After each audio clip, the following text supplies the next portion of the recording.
Lifting techniques. Why are we not using evidence to optimize movements? On se retrouve aujourd'hui pour une revue informelle d'études et ça, c'est une sacrée étude.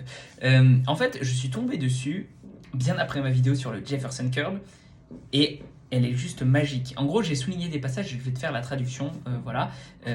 C'est une sorte de papier d'opinion, je crois, dans le sens où c'est une sorte de revue systématique de la littérature, sans pour autant qu'il y ait de méta-analyse ou quoi, parce que c'est un peu compliqué au niveau de la question. C'est pourquoi on continue à recommander d'avoir le dos droit dans toutes les circonstances ou quoi, alors que, a priori, ça marche pas tant que ça. Et voilà, donc du coup, je vais te lire les passages surlignés, il y en a quelques-uns, mais le papier est vraiment pas très long, il fait genre 3 pages, donc voilà, tu verras bien. Alors, quelle technique de lifting, donc de soulevé de terre, optimise le mouvement pour compléter la tâche qu'on fait au moment même où on l'a fait? Le propos, enfin l'idée de cette suggestion clinique, c'est de proposer une approche en 3 points. Calmer les tissus, renforcer les tissus et augmenter la capacité de travail. Donc ça, c'est l'approche qu'ils essaient de mettre en avant. Donc, du coup, l'idée, c'est que ce qu'ils disent, c'est on peut optimiser le mouvement soit pour moduler la douleur, soit pour faire en sorte de créer des tissus. Donc pour créer des tissus, il faut stimuler les tissus. Donc ça, ce serait, comme je l'ai expliqué, soit d'augmenter. Donc du coup, en fait, quand on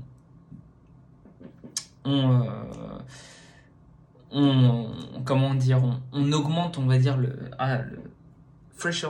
seuil, voilà, le seuil de la blessure, en fait, augmenter la capacité à faire du travail sans avoir de blessure. Donc ça, ce serait improve work capacity. Je suis désolé, c'est la traduction est un peu pas terrible, pardon. Voilà. Donc du coup, ils disent qu'une des méthodes d'évaluation, c'est le travail métabolique.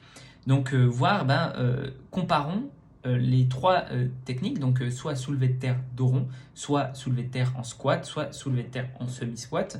Et donc du coup, d'un point de vue métabolique, consommation énergétique, etc., et rythme cardiaque, il semblerait que la meilleure technique, ce soit de lever avec le dos rond et les jambes droites.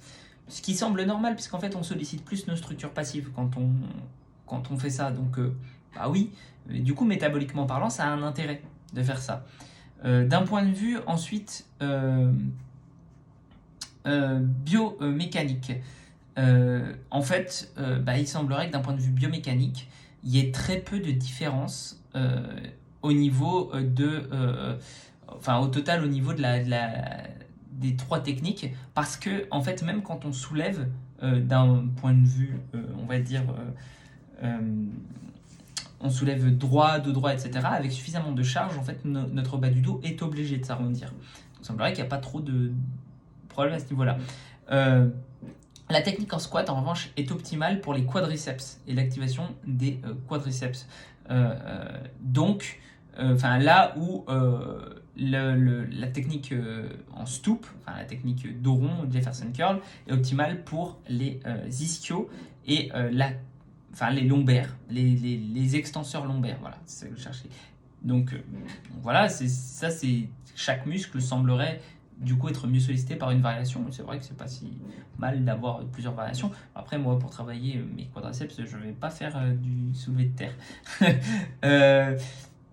Ensuite, il y a pas mal de preuves qui montrent que les individus sélectionnent une charge plus élevée pour la technique en semi-squat ou en stoop qu'en squat. Donc en stoop, en soulevé de terre dos rond. Et ça, ça voudrait dire que le soulevé de terre dos rond permet de soulever plus lourd. Oh là là, Oh là là, c'est terrible.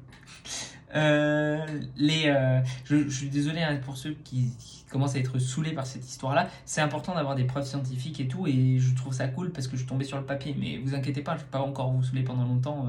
Il va y avoir encore ma progression dessus sur Instagram, et puis après je finirai par une vidéo finale. On va boucler tout ça, le dernier debug, et ensuite j'en parlerai plus.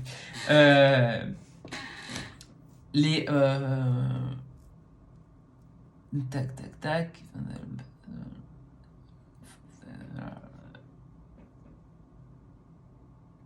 Ouais, bah ils disent qu'en gros, les trois postures différentes lombaires, incluant soit une lordotique, soit une flat back, donc dos, c'est pas droit, c'est plat, voilà, dos plat et complètement fléchi, c'est que les moments sur d'extension lombaire, donc les moments d'extension lombaire, c'est la force en fait qui va tirer sur l'extension lombaire, et l'efficacité neuromusculaire était mieux quand on avait une colonne lombaire complètement fléchie, et du coup eh bien ça suggérerait que c'est pas très optimal de lever en mode squat.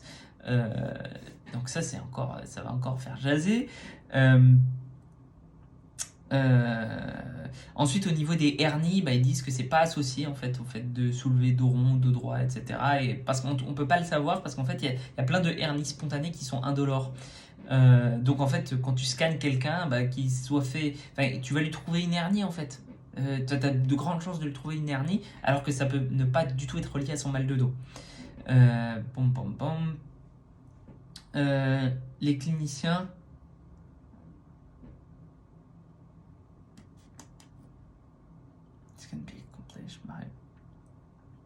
Ouais, alors ils disent en fait finalement que pour soulager un peu la douleur, hein, pour faire en sorte aussi d'optimiser les choses, il faudrait en fait dire aux gens d'alterner les techniques. Et c'est là-dessus que je trouve que c'est important. C'est pas nécessairement qu'il faut absolument tout le temps soulever dos rond, c'est qu'il faut alterner les techniques pour faire en sorte de pas toujours fatiguer les mêmes structures, ou en tout cas pas de la même manière.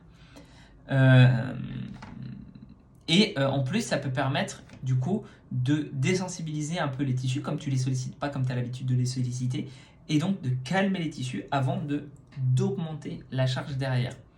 Donc ils disent qu'en crossfit aussi, ils parlent de crossfit, je sais pas pourquoi, ils disent qu'en crossfit, peut-être que comme il faut faire plein de deadlifts très vite, et en conservant le plus d'énergie pour ensuite faire la suite du workout, soulever dos rond, ça a son intérêt.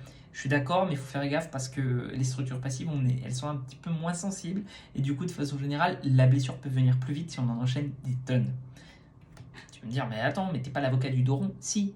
Mais là, si on enchaîne des tonnes, soit tu vas avoir tes muscles qui vont te faire du bas du dos qui vont te faire super mal, et donc du coup tu vas t'arrêter, et donc tu vas pas te blesser, soit c'est tes structures passives qui vont prendre, et là tu vas te dire je peux en faire plein, et tu vas te blesser et ça va être problématique.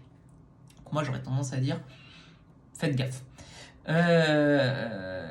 Et enfin, ils disent que les gens qui ont mal au dos ont tendance à préférer la technique du squat parce que ça leur fait moins mal. Il faut qu'ils le fassent en squat. Il ne faut pas qu'ils arrondissent le dos si ça leur fait moins mal de faire en squat. Moi, l'idée, c'est pas de dire si tu as mal au dos, fais-toi plus mal au dos. Non, pas du tout. C'est de dire que du coup, je pense que soulever en squat, c'est une posture de traitement. Ça ne doit pas être la posture de base. Parce que sinon, tu auras plus souvent besoin du traitement. Voilà, et sur ce, je pense que c'était hyper pratique en fait, ce papier-là. Donc, il n'y a pas besoin de te faire d'autres applications pratiques. Donc, juste te dire, prends soin de toi et on se retrouve dans une prochaine vidéo.